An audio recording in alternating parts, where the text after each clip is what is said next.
look at some of these pictures. Look at the speakers that I'm on board with. It's an honor to be here with each of you today. So today, as our host mentioned, I'm going to be talking about STEAM, science, technology, engineering, arts, and mathematics. You don't often hear those, but a quick snapshot. This is the library where we're doing most of the damage right now. De la Mare Library traces its roots to the first graduating class on campus. And STEAM is really what's happening there. When I first hired on, it was the science and engineering library. Nobody was in there, not a lot of excitement was going on. One of the questions is why? What needs to be happening there? And it turns out when we start bringing these different pieces and mixing them together, some interesting things happen. At the boundaries between each of these disciplines, they start rubbing up against one another, and new ideas, innovation starts happening.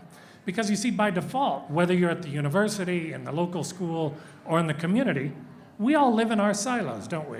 We don't get very far outside of those boxes. But if those silos were called science and technology and engineering, it's at the boundaries where the excitement is happening. And we need to be communicating, because if we're not, instead of science and engineering, you might as well talk about Democrats, Republicans, right wing, left wing. We start lobbing things at one another. And here's a picture from last week's march.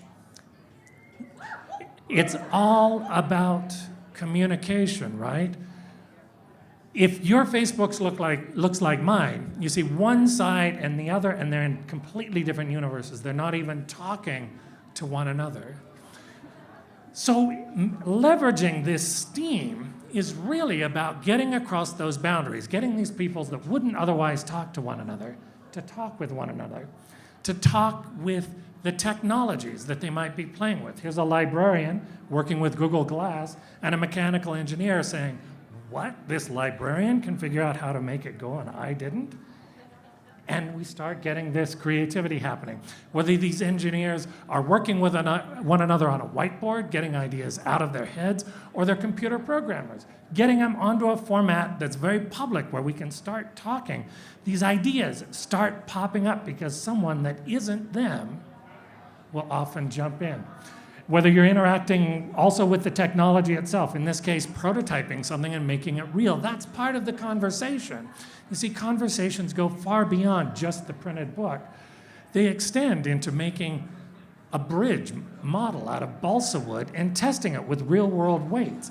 The bridge that we just saw that was flapping with the vibrations, I'd like to know that the mechanical engineer was putting actual weights on it and testing it.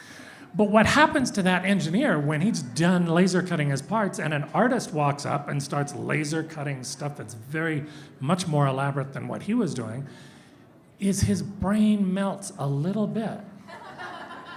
And it never goes back to the same shape. You see, this is important because if you look at number of people that won Nobel Prizes, nearly 3 times as many were also artists of some sort. So this concept of staying within that silo isn't doing a favor.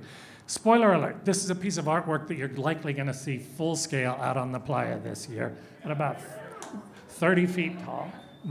These artists working with the students. And again, this is a project that goes out to the generator just earlier. Here's some engineering that was on the side, but how do you scale that up to a larger format? An artist might not be able to wrestle with that, but we had the pleasure, the honor of the artist actually coming into the library with the bust of Da Vinci that she had modeled in clay, asking, how can we do that? A hop, skip, and a jump, and the mechanical engineers are now 3D scanning it, turning it into a model that they could work with, slicing it. And you can see on the back where the chalk outlines are projected from those AutoCAD slices every half a foot, welded together with a mesh over it. You see, now we're building a bridge. This is engineering.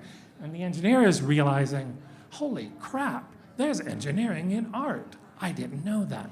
His mind melts a little bit, and it doesn't go back to the original shape. So one of the next projects that we've got with this is by working closely with that artist, we were able to bring that piece of artwork onto the campus. And I can tell you, it's there for another month or two before it's going on to its permanent home. But it's about, again, that engagement, that connecting with one another. Read, engage, talk outside of your comfort zone. Thank you.